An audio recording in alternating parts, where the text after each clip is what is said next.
विनोद बलिया शहर के एक छोटे से कस्बे में अपने खानदान के साथ रहता था। उसमें उसके 4 बेटे और बीवी उर्मिला थी। अभय सबसे छोटा और भोला भाला लड़का था। अजी, आप तो अभय के बारे में कुछ सोचते ही नहीं हैं। ऐसा नहीं है, मैं भी उसी के बारे में सोचता हूँ। तीनों बेटे तो कुछ काम कर रहे हैं, लेकिन इसकी जिंदगी की बहुत फिक्र होती है मुझे। हाँ तो कुछ कीजिए, या फिर इसकी कुंडली दिखाकर शादी करा दीजिए, जिससे शायद इसका मुस्तकबिल बन जाए। एक दिन बहुत गुस्से में अभय का बड़ा भाई उसे डांटकर खेतों में ले जाता है और वहाँ मजदूरी करवाता है, जिससे उसकी तबीयत बिगड़ जाती है। अब्बू, हम इनका ख्याल नहीं रखेंगे। दिन भर न जाने कहाँ घूमा करते हैं और बीमार पड़ते हैं। बहू, तुम ये क्या कह रही हो? अभय तो अपने भाइयों के कहने पर खेतों में ही काम करता है, तो तुम लोग उसका ख्याल नहीं रखोगे तो और कौन रखेगा? माँ जी, हम भी जानते हैं कि ये क्या काम करते हैं। इतना ही है तो आप ही ख्याल रखिए। हाँ माँ जी, हमसे तो ये सब नहीं होगा। विनोद घर का ऐसा माहौल देखकर अभय के लिए जल्दी से लड़की ढूंढने लगता है। फिर उसे दूर के कस्बे में गुड़िया नाम की एक लड़की मिलती है, जिसके साथ उसका विवाह तय हो जाता है। अब्बू, आप मुझे इतना दूर क्यों भेज रहे हैं? मेरे बिना आपका ख्याल कौन रखेगा? बेटी, तुम मेरी फिक्र मत करो। मैं तेरा एक बड़े और अच्छे खानदान में रिश्ता तय करके आया हूँ। लड़का बहुत ही नेक दिल और मासूम है। ठीक है, जैसा आप चाहें अब्बू। फिर कुछ वक्त बीत जाता है और गुड़िया की शादी अभय के साथ हो जाती है। गुड़िया अच्छे से ससुराल को संभालती है और साल बीतते जाते हैं। फिर घर का माहौल देखकर एक दिन, अजी, आप कोई दूसरा काम क्यों नहीं शुरू करते? आपके भाई आपके साथ बहुत बदतमीजी करते हैं। नहीं गुड़िया, ये मेरे भाइयों की मोहब्बत है। मैं उनसे जुदा होकर काम नहीं करूँगा। मुझे खेती के अलावा और कुछ काम आता ही नहीं है। अभय के इतना बोलने पर गुड़िया चुप हो जाती है। फिर कुछ महीने बीत जाते हैं और गांव में बाढ़ आ जाती है, जिस वजह से उनकी खेती नहीं हो पाती है। फिर तीनों भाई दूसरा काम करने निकल जाते हैं। अब्बू, अभय को कहिए कोई काम करे, नहीं तो हम इन्हें बिठाकर जिंदगी भर नहीं खिला पाएंगे। बहू, तुम फिक्र मत करो, मैं हूँ उसके लिए। अरे दीदी, इनसे क्या कहती हो? ये तो खुद ही बैठकर तीनों बेटों के भरोसे खा रहे हैं। ये क्या बोलेंगे? ये सब सुनकर गुड़िया को बहुत बुरा लगता है और वो कमरे में जाकर बहुत रोती है। फिर अगले ही दिन अपने ससुर से एक बात की इजाजत मांगती है। अब्बू, मैं इनके साथ अपने अब्बू के यहाँ जाना चाहती हूँ। वहाँ पड़े खेत में मेहनत करके हम अपना गुजारा करेंगे। तुम दोनों को जो अच्छा लगे वो करो। अगले ही दिन अभय से बात करके गुड़िया अपने अब्बू के यहाँ चली जाती है और अभय वहाँ खेती करने लगता है। उस खेत की मिट्टी में आलू की उपज बहुत अच्छी होती है। इस खेत में तो आलू की फसल बहुत बेहतरीन होगी। हाँ तो आप उसी की खेती कर दीजिए, मैं भी आपकी मदद कर दूंगी। अभी बाजार में आलू बहुत महंगे हैं। अभय आलू की खेती करता है। 2 महीने बाद आलू की फसल बहुत अच्छी हो जाती है, लेकिन पूरे ही शहर में आलू की फसल बहुत अच्छी होती है, इसलिए बाजार में आलू के भाव बहुत गिर जाते हैं। गुड़िया, ये क्या हो गया? हमारी मेहनत तो बर्बाद हो गई। जो पैसे हमने लगाए, लगता है वो भी निकलना नामुमकिन है अब। आप फिक्र मत कीजिए, हम लोग कुछ सोचते हैं। वहाँ रखे आलू के ढेर में से एक आलू लुढ़क कर गुड़िया के पास जाकर रुक जाता है। गुड़िया उसे देखकर थोड़ी हैरान हो जाती है, लेकिन फिर उसे फ्राइज बनाने का आइडिया आता है। गुड़िया बहुत सारे आलूओं के फ्राइज बनाती है और अपने अब्बू और अभय को देती है। वो लोग बहुत चाव से खाते हैं और फिर कहते हैं, सच में फ्राइज तो बहुत ही लजीज हैं। उसी शाम गुड़िया बाजार से सब्जी लेने जाती है। वहाँ पर उसे एक ठेले पर आलू के फ्राइज बिकते दिखते हैं, जहाँ अच्छे घरों के लड़के शर्म के मारे नहीं जा पा रहे थे। मैं एक आलू फ्राइज बनाने का छोटा सा रेस्टोरेंट खोलना चाहती हूँ। गुड़िया और अभय कुछ पैसे कर्ज लेकर एक छोटा सा रेस्टोरेंट खोल देते हैं और गुड़िया आलू के फ्राइज बनाने लगती है, जहाँ अब अच्छे अच्छे घरों से लड़के लड़कियाँ और फैमिलीज भी आने लगती हैं। आपके यहाँ के फ्राइज बहुत टेस्टी हैं। हमें स्ट्रीट साइड के फ्राइज खाने से बहुत डर लगता था। ये सब सुनकर गुड़िया बेहद खुश होती है। कुछ दिन तक वो अकेले ही फ्राइज बनाती है और सारे फ्राइज बिक जाते हैं। फिर फ्राइज की मांग बहुत ज्यादा बढ़ जाने से गुड़िया को अकेले काम करने में परेशानी होने लगती है। तभी अरे भाई, तुम लोग भी इसकी मदद करो कुछ। हाँ जरूर। रात होती है और गुड़िया अपने घर जाकर सो जाती है। गुड़िया को घर के कामों की वजह से रेस्टोरेंट आने में देर हो जाती है। इधर दुकान पर बहुत सारे आलू कट कर रखे हुए थे। जब गुड़िया दुकान आती है तो ये देखकर हैरान रह जाती है। अरे, इतने सारे आलू काट कर रखे हुए हैं। लगता है इन्होंने किया होगा, क्योंकि वो जादुई फ्राइज होते हैं, इसलिए वो खुद ब खुद जल्दी जल्दी बनकर प्लेट में भी बैठ जाते हैं। फिर गुड़िया जल्दी से कस्टमर्स को सर्व करती है।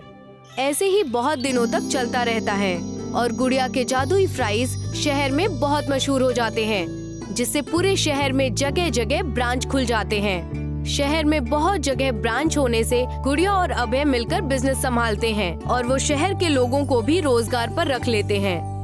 अब अभय के भाई भी अपनी गलती पर अफसोस करते हैं। वो उनके पास मुआफी मांगने आते हैं।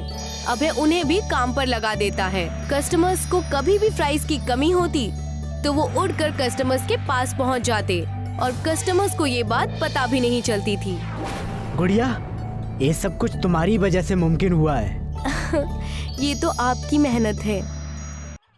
संगम नगर नाम का एक गांव था जो अपने खाने पीने की चीजों के लिए मशहूर था।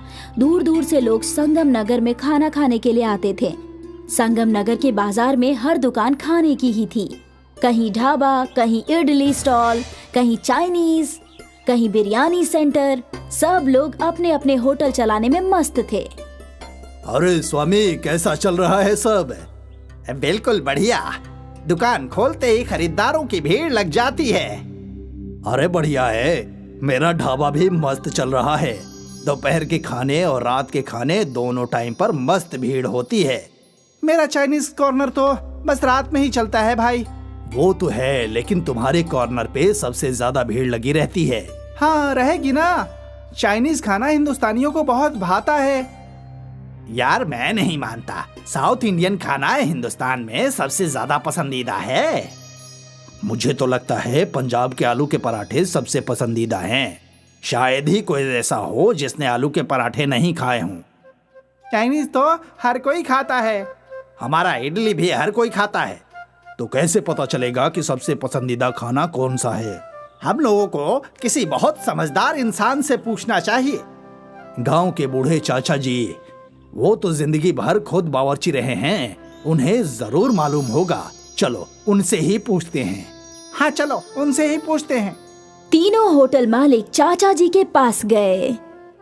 क्या बात है, आज तुम तीनों एक साथ यहाँ पर कैसे आना हुआ? चाचा, तुम हमें बताओ कि हिंदुस्तान का सबसे पसंदीदा खाना कौन सा है? चाइनीज, साउथ इंडियन या पंजाबी? अब ये तो बहुत ही पेचीदा सवाल है। हिंदुस्तान के अलग अलग हिस्सों में अलग अलग खाने पसंद किए जाते हैं। ये बताना मुश्किल है कि इन सब में सबसे पसंदीदा खाना कौन सा है। तो क्या हम कभी मालूम नहीं कर पाएंगे? एक रास्ता है, मुकाबला। और चाचा जी, कैसा मुकाबला? जरा हमें बताइए तो। तुम तीनों बड़े आकार के पकवान बनाओ अलग अलग और उन्हें लोगों के सामने रख दो। लोग खुद चखकर तुम्हें बता देंगे कि उन्हें पसंद आया कि नहीं आया। चाचा जी, वो हमें कैसे बताएंगे? वो क्या कहते हो तुम लोग, लाइक से। उन्हें जिस किसी का भी खाना अच्छा लगेगा वो उस खाने के आगे लाइक का एक निशान लगा देंगे। अरे अरे वाह, ये तो बहुत ही अच्छी तरकीब है। इससे कितने सारे लोगों को हमारे खानों का स्वाद भी मिल जाएगा।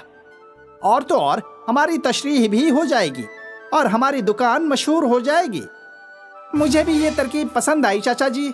शुक्रिया चाचा जी। बूढ़े चाचा जी के आइडिया के हिसाब से तीनों होटल वालों ने मुकाबले की तैयारी शुरू कर दी। सारे गांव में इश्तिहार लग गए। ये मुकाबला इतना अलग था कि जल्दी वायरल हो गया और इस मुकाबले को कवर करने के लिए न्यूज रिपोर्टर्स भी पहुंच गए। ये मुकाबला गांव के मैदान में ही हो रहा था। जहां तीनों होटल के मालिक और उनके बावर्ची खाना बनाने की तैयारी कर रहे थे। हरदीप जी, आपको इस मुकाबले का ख्याल कहाँ से आया? इस मुकाबले का ख्याल हरदीप जी को नहीं, बूढ़े चाचा जी को आया था। अच्छा, और वो क्यों? वो इसलिए कि हम तीनों को समझ में नहीं आ रहा था कि हिंदुस्तान का सबसे पसंदीदा खाना कौन सा है। तो खाने का इतना बड़ा मुकाबला इसलिए हो रहा है ताकि ये मालूम हो सके कि इंडिया का सबसे पसंदीदा खाना कौन सा है, पंजाबी, साउथ इंडियन या चाइनीज। जानने के लिए देखते रहिए कुकू टीवी। सारे बावर्ची अपने अपने पकवान बनाने लगे। कोई बड़ी सी थाल में आटा गूंद रहा था तो कोई बड़े से पतीले में नूडल्स उबाल रहा था। काफी लोग जमा हो चुके थे। कुछ घंटों बाद खाना तैयार हो चुका था। स्वामी ने एक बहुत ही बड़ा मसाला डोसा बनाया।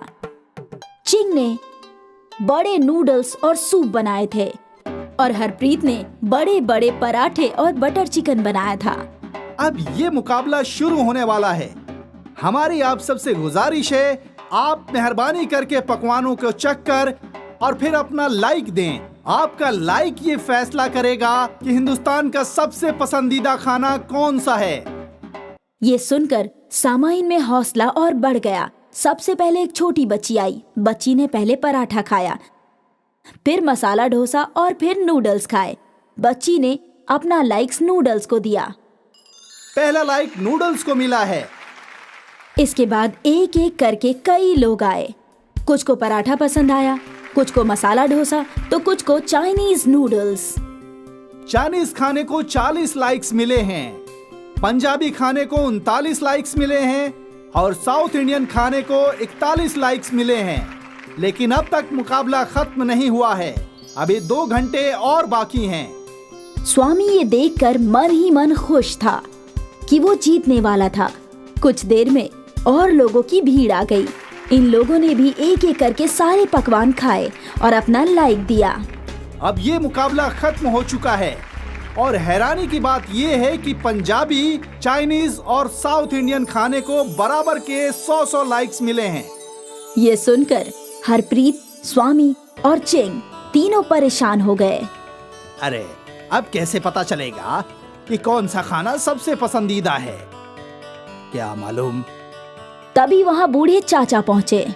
आपने तो कहा था कि हमें इस मुकाबले से समझ में आ जाएगा कि सबसे पसंदीदा खाना कौन सा है, लेकिन यहाँ तो तीनों को 100 लाइक्स मिले हैं।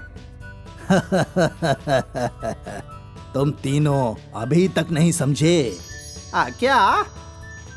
यानी कि तुम्हारे सारे खाने सभी हिंदुस्तानियों को बेहद पसंद हैं। खाना हिंदुस्तान को तोड़ता नहीं, जोड़ता है। साउथ इंडिया की इडली जितनी चाव से वहाँ खाई जाती है, उतनी ही दिल्ली में भी चाव से खाई जाती है। पंजाब के पराठे बंगाल के हर घर में बनते हैं और देसी चाइनीज का जायका पूरब से पश्चिम तक बिल्कुल नहीं बदलता। जैसे हिंदुस्तान की एक रियासती जबान नहीं हो सकती, वैसे ही एक पसंदीदा खाना भी नहीं हो सकता, क्योंकि हिंदुस्तान अपनी डाइवर्सिटी के लिए जाना जाता है। ये सब टीवी पर लाइव दिखाया जा रहा था। तो देखा आपने कि किस तरह से इस बड़े खाने के मुकाबले ने हिंदुस्तान को जोड़ दिया है। सच में कहते हैं ये गांव वाले, इनके बूढ़े चाचा वाकई बहुत होशियार हैं। नागपुर कस्बे में पिंकी नाम की लड़की अपनी अम्मी के साथ रहती थी। वो कस्बे में एक मदरसे के बाहर बर्गर कचौड़ी बेचा करती थी। गर्मा गर्म कचौड़ी बर्गर ले लो, जो एक बार खाएगा वो खाता ही रह जाएगा। आओ आओ, गर्मा गर्म कचौड़ी बर्गर ले लो। मदरसे की छुट्टी के बाद सारे बच्चे उसके ठेले के पास आकर गरम गरम कचौड़ी बर्गर खा रहे थे। पिंकी, जरा मुझे 1 प्लेट कचौड़ी बर्गर दे दो। ऐसे ही सारे बच्चे कचौड़ी बर्गर बड़े ही मजे से खाते थे। इतना ही नहीं, उस कस्बे के लोग भी वो कचौड़ी बर्गर खाने आया करते थे। पिंकी बेटा, ले जाने के लिए कचौड़ी बर्गर पैक कर दो। पिंकी बेटा, मुझे 2 प्लेट कचौड़ी बर्गर देना। तुम्हारे हाथों के कचौड़ी बर्गर देखकर मेरे मुंह में तो पानी आ जाता है। शुक्रिया काका। मदरसे के बाहर रेखा और उसकी बहन शिखा भी कचौड़ी बर्गर बेचा करती थी। उनकी बिक्री बहुत कम होती थी। ये सब देखकर रेखा और शिखा बेहद जला करती थी। जरा इसके ठेले पर तो देखो कैसी भीड़ लगी है। सारे के सारे लोग उसी के ठेले पर जाते हैं। हाँ दीदी, सुबह से आज हमारी दुकान में कोई कचौड़ी खरीदने नहीं आया। अपनी दुकान चलाने के लिए कुछ न कुछ तो करना ही पड़ेगा। पिंकी कचौड़ी बर्गर बेचकर घर वापस आती थी और अपनी बीमार अम्मी का ख्याल रखती थी। जानती है अम्मी, आज मेरे हाथ की कचौड़ी बर्गर खाकर लोगों ने बेहद तारीफ की और मेरे सारे कचौड़ी बर्गर बिक गए। ये तो बेहद अच्छी बात है। मैं मालिक से दुआ करूंगी कि तुम्हारी दुकान ऐसे ही चलती रहे। कुछ ही दिनों बाद उसकी अम्मी की तबीयत बिगड़ जाती है और पिंकी उन्हें सरकारी दवाखाना में ले जाकर उनका इलाज करवाती है, जिसकी वजह से वो कचौड़ी बर्गर की दुकान नहीं लगा पाती। उधर रेखा इस बात का फायदा उठाकर लोगों को अपने दुकान की तरफ बुलाती है। आओ आओ, मेरे कचौड़ी बर्गर एक बार खाओगे तो बार बार खाओगे। रेखा दीदी, कचौड़ी बर्गर दे दो मुझे 1 प्लेट। अभी देती हूँ, जरा रुक जा। उसके हाथ के कचौड़ी बर्गर खाकर बच्चे बोलते हैं, ये कैसी कचौड़ी बर्गर बनाई है? ऐसी कचौड़ी बर्गर खा के तो हमारा पेट ही खराब हो जाएगा। तुम पिंकी दीदी के जैसे कचौड़ी बर्गर नहीं बना सकती। रेखा के हाथ के कचौड़ी बर्गर किसी को पसंद नहीं आए। उधर पिंकी की अम्मी ठीक होकर घर वापस आ जाती हैं और पिंकी दूसरे ही दिन कचौड़ी बर्गर बेचने वहाँ वापस जाती है। गर्मा गर्म कचौड़ी बर्गर ले लो। बच्चे पिंकी को देखकर दौड़े चले आते हैं। दीदी, तुम्हारे हाथ की कचौड़ी बर्गर खाए बिना हमको अच्छा नहीं लग रहा था। चलो चलो अब जल्दी से कचौड़ी बर्गर दे दो। देखते ही देखते वहाँ के सारे कस्बे वाले और सारे बच्चे वहाँ कचौड़ी बर्गर खाने आ जाते हैं, जिसे देखकर रेखा कहती है, जरा देखो तो सही, मेरे हाथ के कचौड़ी बर्गर किसी ने नहीं खाए। और ये पिंकी के आते ही उसके ठेले पर ऐसी भीड़ लग गई, इसे तो मजा चखाना ही होगा। रेखा पिंकी को मजा चखाने के लिए एक प्लान बनाती है और वो मौका देखते ही पिंकी के कचौड़ी बर्गर में दवा मिला देती है, जिससे लोगों के पेट में दर्द होने लगता है। अरे ये क्या? पिंकी की कचौड़ी बर्गर खाकर तो मेरे पेट में दर्द हो रहा है। अरे हाँ, आपने सही कहा, मेरे भी पेट में दर्द होना शुरू हो गया है। अब तो इसको यहाँ से भागना ही होगा। हाँ, भगाना ही होगा। इसकी कचौड़ी बर्गर खाकर बच्चों की तबीयत खराब हो गई तो। पिंकी को कस्बे के लोग वहाँ से भगा देते हैं और पिंकी रोते रोते अपने ठेले को लेकर वहाँ से चली जाती है। ये सब देखकर रेखा बेहद खुश हो जाती है। अब आया ना ऊंट पहाड़ के नीचे, बड़ी आई थी कचौड़ी बर्गर बेचने वाली। पिंकी एक दरख्त के नीचे बैठकर रोने लगती है। अब मैं अपनी अम्मी का इलाज कैसे कराऊंगी? मेरा कचौड़ी बर्गर तो कोई लेगा ही नहीं। ऐसा इस कचौड़ी बर्गर में मैंने क्या डाल दिया? एक बाबा पिंकी के ठेले को देखकर पिंकी के करीब आते हैं। बेटा, मुझे कचौड़ी बर्गर दे दो, मुझे बहुत भूख लगी है। नहीं काका, ये कचौड़ी बर्गर मैं आपको नहीं दे सकती।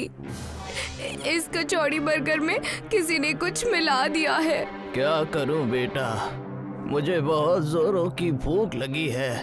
मैंने ये ठेला देखा तो तुम्हारे करीब आ गया। नहीं काका, ये कचौड़ी बर्गर आप मत खाइए। मेरे पास 50 रुपए है, ये लीजिए, आप कहीं और जाकर कुछ और खा लीजिए। उस बाबा को पिंकी का रवैया बेहद अच्छा लगता है और वो बाबा उस कचौड़ी बर्गर को देखकर अपना हाथ उठाता है, जिसमें से कोई रोशनी निकलती है और वो जादू करके वहाँ से चला जाता है। ये बात पिंकी को पता ही नहीं चलती और वो घर जाकर अपनी अम्मी से कहती है, अम्मी, आज मैं कचौड़ी बर्गर नहीं बेच पाई। मेरी कचौड़ी बर्गर में कुछ मिलावट हो गई है, जिसकी वजह से लोगों के पेट खराब होते जा रहे हैं, इसलिए मुझे वहाँ से भगा दिया गया। क्या कचौड़ी बर्गर में मिलावट? तुम मुझे जरा खिला तो, मैं भी तो देखूं इस कचौड़ी बर्गर में क्या मिलावट है। पिंकी वो कचौड़ी बर्गर अपनी अम्मी को लाकर देती है। जैसे ही वो कचौड़ी बर्गर उसकी अम्मी खाती है, उनकी तबीयत ठीक होने लगती है। देखो, मुझे तो कुछ भी नहीं हुआ, ना मुझे पेट में दर्द हुआ, ना ही मेरी तबीयत बिगड़ी। क्या अम्मी, तुम सच कह रही हो? ये सब देखकर पिंकी दूसरे ही दिन अपनी कचौड़ी बर्गर बेचने वहाँ वापस जाती है। पिंकी, जरा कचौड़ी बर्गर दे दो। ठीक है, अभी देती हूँ। वो आदमी जैसे ही कचौड़ी बर्गर खाता है, उसके पेट दर्द की बीमारी ठीक हो जाती है और वो आदमी पिंकी से कहता है, अरे ये क्या पिंकी बेटा, तुम्हारे कचौड़ी बर्गर खाकर तो मेरे पेट का दर्द ठीक हो गया। ये बात कस्बे में फैल जाती है कि पिंकी के पास जादुई कचौड़ी है जिसे खाकर सभी की बीमारी दूर हो जाती है। और ये सुनकर सारे लोग पिंकी के पास आकर कचौड़ी मांगते हैं। पिंकी पिंकी, मुझे भी कचौड़ी बर्गर खिला दो। तुम्हारा कचौड़ी बर्गर खाकर मेरा कमर दर्द ठीक हो जाएगा। ये सब देखकर रेखा सोचती है, मैं भी जरा ये कचौड़ी बर्गर खा के देखूं तो मेरी भी कुछ बीमारी ठीक हो जाए। जरा मुझे भी कचौड़ी बर्गर खिला दो। रेखा कचौड़ी बर्गर जैसे ही खाती है उसके पेट में जोरों से दर्द होने लगता है। वो समझ जाती है कि उसने गलत किया, इसलिए उसके साथ उल्टा हो गया। सारे लोग कचौड़ी बर्गर खाकर बीमारी से छुटकारा पा लेते हैं। ये बात पिंकी को समझ में नहीं आती। अगले दिन बाबा पिंकी के पास फिर से आते हैं। पिंकी बेटा, मुझे 50 के कचौड़ी बर्गर दे दो। अरे बाबा, आप तो वही हो ना जो उस दिन मेरा कचौड़ी बर्गर खाना चाहते थे, और कचौड़ी बर्गर खराब होने की वजह से मैंने आपको मना कर दिया था। हाँ पिंकी, मैं वही हूँ। इतना कहते ही वो बाबा एक परी के रूप में आ जाते हैं। अरे ये क्या, आप परी बन गई? आप कौन हैं? हाँ पिंकी, मैं बाबा नहीं, मैं एक परी हूँ। तुम्हारी शराफत देखकर मैं बेहद खुश हुई, इसलिए मैंने तुम्हारे कचौड़ी बर्गर को एक जादुई कचौड़ी बर्गर के रूप में बदल दिया था, जिससे जो भी शरीफ इंसान वो कचौड़ी बर्गर खाएगा उसकी सारी बीमारी दूर हो जाएगी। ये बात जानकर पिंकी बेहद खुश हो जाती है और शुक्रिया कहती है। वो जादुई कचौड़ी बर्गर से अपनी अम्मी और सारे लोगों की बीमारी ठीक करती है।